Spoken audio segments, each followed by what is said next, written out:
The title of our talk is Going Out on Your Own and How to Get Started. And the way I'm going to go about it is I'll first turn this on. And then, so what I want to do is kind of talk about what does it actually mean to be your own boss, talk about the why you want to do this, what's your actual motivations behind it, and then we'll talk about how to allocate your time once you've decided to actually go forward and do that. And then lastly, we'll talk about things that you can do now to get yourself prepared and ready to get started. So a little bit about myself. My name is Dion. I'm out in Lansing, Michigan, about an hour away, and I have 5 kids at home with my wonderful wife, Betsy, that we raise. And I have been running my own business for about 6 years now, BrightDigit. Mostly I'm focusing right now on developing the Apple space, doing a lot of Swift, building stuff for iOS, macOS, watchOS. Actually, I've been working on a paper project recently. So like anything that you could do Swift, I pretty much have been working on that. I'm doing a lot of blogging, some podcasting. I have a couple of podcasts right now. That's what I got this for. I have a personal productivity podcast called Okay Productive. And then I also have a podcast for my business called EmpowerApps.Show, where we talk about how Apple stuff actually affects businesses and what kind of stuff to look out for. I ran a Cocoheads group and a JavaScript group and Mobile Monday in Lansing, but right now my one meetup is, and if you can come into town for lunch hour next week, we have a group called Lansing Marketing Hackers. It is about marketing, which we'll talk about in a little bit, but some of the things that you could do as like a self-starter to really take advantage of the tools that are out there, like mailing lists and ads and tracking and pixels and all that kind of stuff. So we meet every other month, second Wednesday of every other month. So definitely check us out if you have a free lunch hour and can make it. The first question I want to ask is, how many of you are already out on your own? Okay, cool. That's good, because now I know what my audience is. So I think the question you want to ask yourself is, why do you want to do this?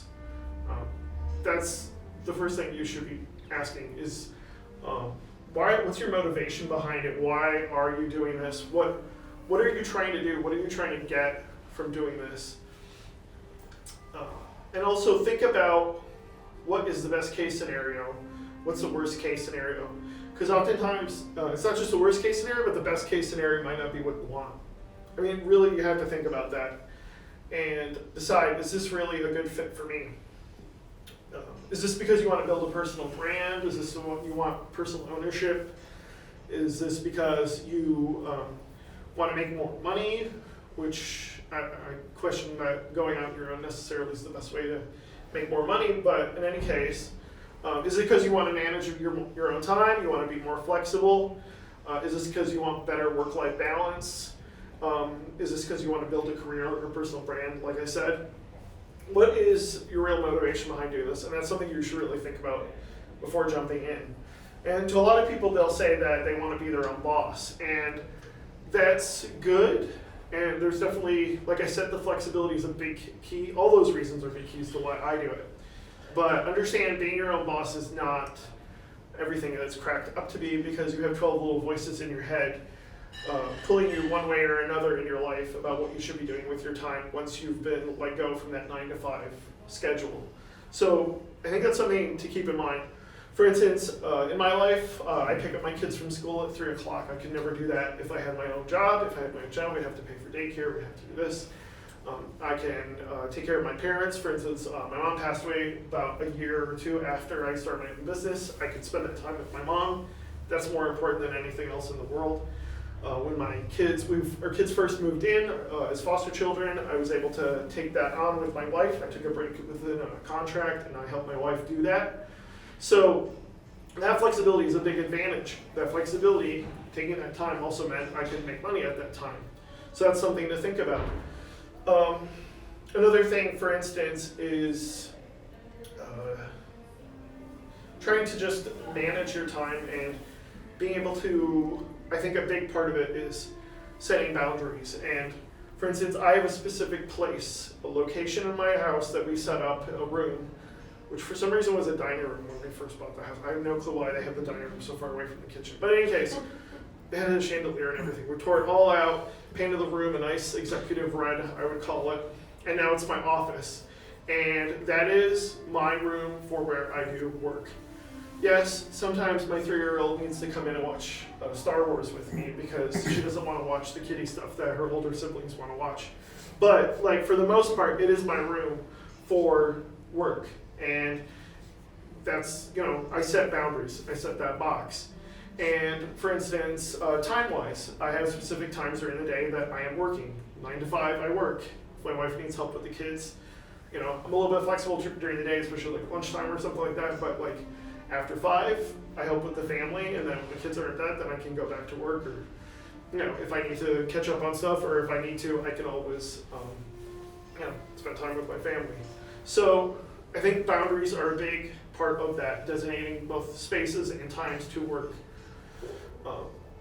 Not only do you want to set boundaries in your personal life with your work, but you also want to set boundaries with your work itself. Like, not necessarily, and we'll talk about this in a little bit, you don't necessarily want to just work anytime, any place. There is a weekend, that's a time not to work, and there's a time to work. And so I think it's important to avoid that like burnout, and we'll talk about that. Another thing is to have boundaries with your clients.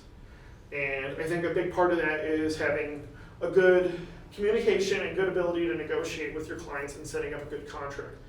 What you're going to want is at some point some sort of lawyer that you can have on hand to talk to maybe go over a contract and check if everything looks okay. And I think that's a big deal. Your client is not your boss. Your client doesn't care about your business. I mean, they do to a certain extent. They want to make sure that you're sustainable so you can continue to help them. But that's not their be-all, end-all. And rightfully so. You are a contractor. You are not an employee. So please keep that in mind. A business wants you to provide a service to them. You're not an employee who they're going to necessarily look out for, per se. So it's important to have a good communication with your client, have things in writing, whether, the best, of course, is a contract, but email, other forms of writing like that. And make sure you have a good rapport, and this is somebody you can trust. And we'll talk a little bit about making sure you find a good client, because not every client is the best. And like I said, avoid burnout. There's boundaries to how much work you should be doing. Take vacations, yes, maybe for a few months or maybe even for a year, depending on the kind of person you are. You may need to work some extra time to get your brain up and get your business running. But it's important to avoid that kind of burnout and take vacations and be honest about how much work you can get done.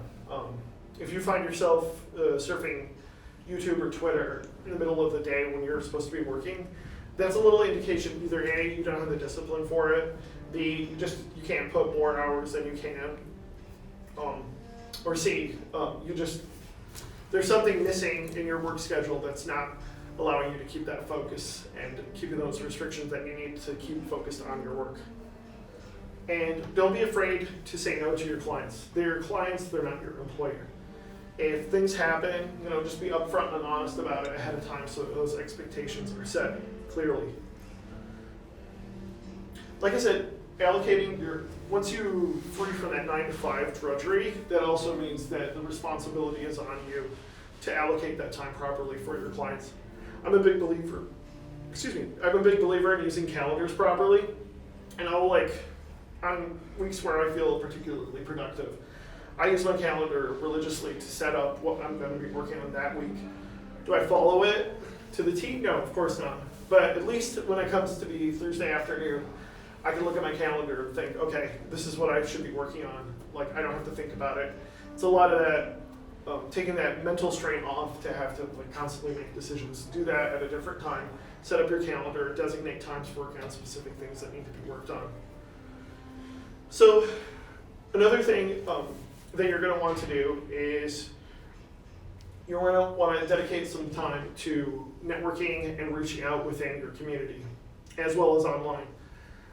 There's a lot of great networking opportunities, and I'm sure in Ann Arbor. I know that for a fact. So there's a lot of great meetups where you're going to meet people, meet businesses, and meet people who are doing the same thing. So that's an important thing. Balance out not just meeting other freelancers and other people who are software developers, but also meeting actual businesses where they might have a need for someone like you. And it isn't just reaching out so that they say you're hired necessarily, but reaching out so that you get to learn more about their business and they get to learn more about you. And there might be some word of mouth or some sort of synergy there where they're like, I know a guy who specializes in FileMaker Pro. And they might remember you. That's where having like a business card and getting their business card, making sure you're getting people, keeping track of people. I hate the term CRM because I always feel like that's a little bit of an overkill, but something like that so that you can keep track of people that you've met and who might be of interest to you later. So we talked a little bit about local networking, but I think a lot of it too is going online and doing some marketing and building some actual content online that shows you know what you're talking about. And this has been my big project for 2018 is doing that. Blogging on a continual basis, posting on social media, different tutorials, different pieces of work that can help people who, for instance, in my case, are interested in Swift development. So I've been blogging on a regular basis. I try to discourage, I've heard kind of like, it's kind of discouraged now to do like formal blogs in the sense of, today I'm going to teach you in 2011 how to do WPF or something that nobody uses anymore. Like, you want to make sure your stuff is a little bit more timeless. So I don't even put dates in my blogs. I try to avoid that because you don't want to be put into a position where you continually are expected to put weekly articles. But rather, you want to put out robust, full content on a periodical basis of some sort, but not necessarily on a daily basis or a weekly basis, so to speak, if that makes sense. Use social media. Find your community's water holes. That's both developers in your space, but also businesses that might be of interest for you. So if there's a forum, a discourse, a subreddit or something where people who are interested in your kind of topic are going to be, that's a great way to reach out to that community and show your expertise. So that's the fun stuff. Then there's the businessy stuff of running a business.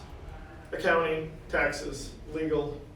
So you're going to need some help in those places. You don't need somebody to hire, you don't necessarily need to have somebody on staff, but you're going to have a lawyer on hand in case you need a contract looked at. So just find somebody. I am sure, like Spark for instance, you could find somebody there. I'm sure there's somebody in Ann Arbor who specializes in helping freelancers get legal help when it's needed. And then you just might need, you may have a contract where you have a simple question, you just need somebody to talk to. We have done foster care and adoption, and I run my own business. TurboTax doesn't cut it for us anymore, so now we have a tax person. And it's pretty simple. I use QuickBooks. Every few months, I'll go through my QuickBooks and organize and categorize stuff. Come February, if we're good, in April, if we're not so good, we'll send our stuff to our tax person and they get it done. So those are things you need to think about. You don't necessarily need an accountant, but there's a lot of great software out there, and I know somebody that specializes in accounting software for small businesses that if you need references, let me know. But you should have somebody that can help you in the legal, the accounting, and the tax area if you ever need help. So that's just something to keep in mind. So the question then is, what do you do now? What are the things that you can do right now to get started if you're thinking this is the right fit for me? What county are we in? Washington. Oh, good. Okay, that's right. So I don't know where the law office is for Washington County, but go there, pay $25, get at least an LLC, if not, maybe an S Corp or a C Corp. Make your company legal. So you want it to be a separate entity from yourself so that you're not personally liable. I'm not going to get into the disadvantages and advantages of different formations. I just did a LLC with a sole proprietorship for BrightDigit. There's some advantages to others. I think an LLC is the simplest, but do a quick online search. If you want to, you can talk to a lawyer, but they're going to charge you. But figure out what formation you want to do. Go to your office, just pay the $25 and get the formation and get it done. That's the first step you should be doing. Next thing is getting a separate bank account for your legal company. You want to get an EIN from the IRS, you can do that online pretty simply. Once you have that EIN, which is basically a social security number for a business, you go to the bank, you give them the EIN and your legal business name, set up a bank account with $5 in it, just something. Get something started. This is where you're going to be spending money, this is where you're going to be withdrawing money. That way, when you hook this up to, say, something like QuickBooks or Wave or whatever other accounting software there is, you now have a record of how you're spending money for your company. Speaking of, while you're at the bank, start thinking about starting an emergency fund, because lo and behold, when you start a company, there will be peaks and there will be valleys. So you should have an emergency fund. I would suggest 3 to 9 months. I don't have a hard and fast rule, but I think 3 to 9 months of income saved up so that you're not starving and on the street is super important. So you do the math, you decide how to do that, but have some money saved up in case you're not making money right away, which is, even if you make money right away, there's going to be a point where you're not going to be making money for a few months. So keep that in mind. Next thing, start marketing yourself.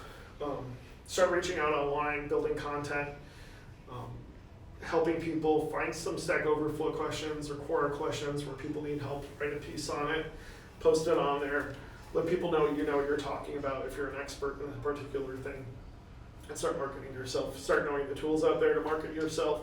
Start a newsletter. You're going to start collecting business cards. Might be a good idea to have a newsletter, something I need to do, which I haven't, but you could start that now. So that's something important to do. And lastly, get your first gig. If you can, get a part-time gig that you can do nights and weekends if you have time while you keep your job, because that's a great way to get your feet in the water, but also at the same time kind of get an idea of what it's like to actually do it. And don't just be too, don't allow any client to just come up and give you a contract necessarily. Make sure you're honest with them about what you're looking for, something for nights and weekends, if that's the case. And being honest with a client is very important, and have that stuff in writing. And if the client's not a good fit for you, don't take it. Don't feel like you need to. That's what I have for today. I hope it was informative, and I think we can do questions now.